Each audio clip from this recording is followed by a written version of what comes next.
Sarado ang mundo sa puso mo, kaibigan. Sarado ang isipan, ayaw buksan. Takot sa himig, takot sa tula, sinasabing bawal.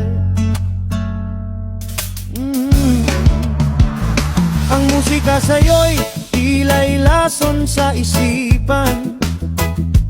Para sa iyo ito'y kasalanan. Pinagbabawal ang nota at tunog,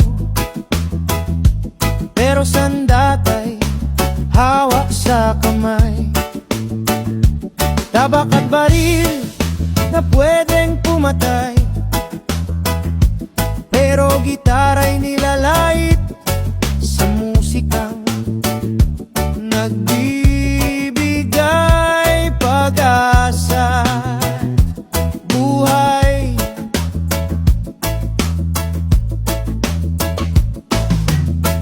may naglalakad sa dilim dalay, paniniwalang matalim, ngunit sa bawat hampas ng tambol, ginigising ang pusong tahimik. Sarado ang tenga, sarado ang isip, sarado ang mata mo rin. Sarado ang puso, sarado ang gabi, pero ang kanta sa musika. Buhay ang himig, sa bukas ang isipan.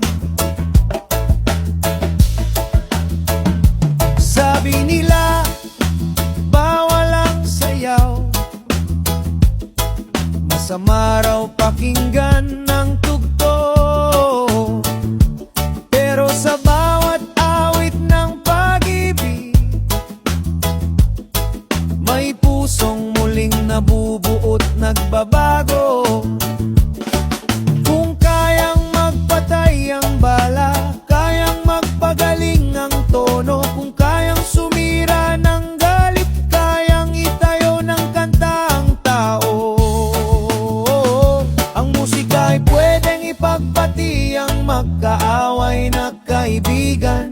Pwede rin pagkasunduin ang mag-asawang muntik nang maghiwalay dahil sa di pagkakaintindihan. Pwede nitong pagbatiin ang magulang at anak, at punahin ang kamalian para maituwid sa tama. Ang musika pwedeng gamitin upang purihin at sambahin ang dakila.